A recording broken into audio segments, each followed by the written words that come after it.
Alright guys, so here we are. I got just slapped a set of shoes on the car from another car that I had sitting here. I'm going to just see if the brush tension's even. And the way I do that, I take any piece of metal, any toothpick, whatever you like, and you touch both of them gently. Back one might need just a touch. It's really hard. It's really close. And it's partially because the brushes are still breaking in. So sometimes by touching them, we are, helping them break in. So then they kind of give you but it's really close.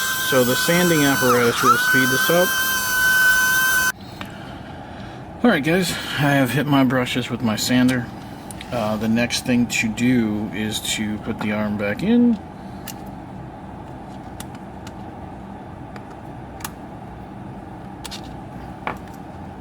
Not do that with a brush, especially after I just sanded it. And all that really does is take out the imperfections on the brushes. I'm left-handed, so this is kind of hard to do this at certain angles without blocking your vision, and I apologize. So, the next thing that I would do, okay, is that every motor has a sweet spot that it wants to be in the magnetic field. Okay, so what I'm going to do is I'm going to fire it up over here.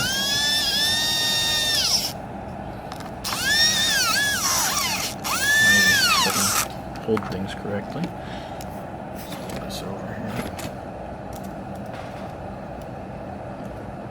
Let's get our clip back on the car, so maybe that won't happen. So now we're going to put the car back on the power supply. Now every motor has a sweet spot it wants to be, so you can. And this is true in all forms of racing with a motor. You can see about where that shaft protrudes out of the chassis just a little tiny bit. That's where this motor wants to be. You can push it further down, further up. But when it's running, that's where it wants to be. So because that's where it wants to be when it's running, that's where we want to space that motor to. Okay, so we're gonna take this off.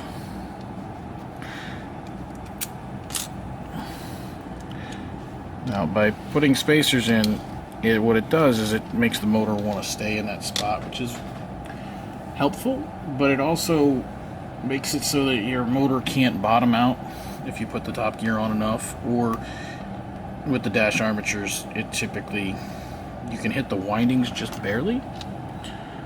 So I'm going to use two 10 thou phosphor bronze spacers. I recommend anything non-magnetic here.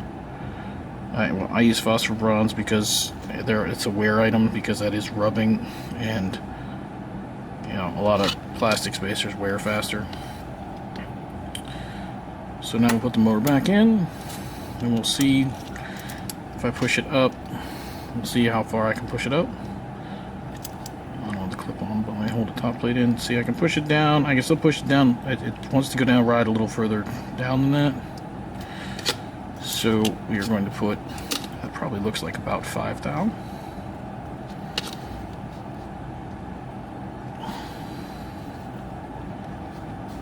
Wiggle free.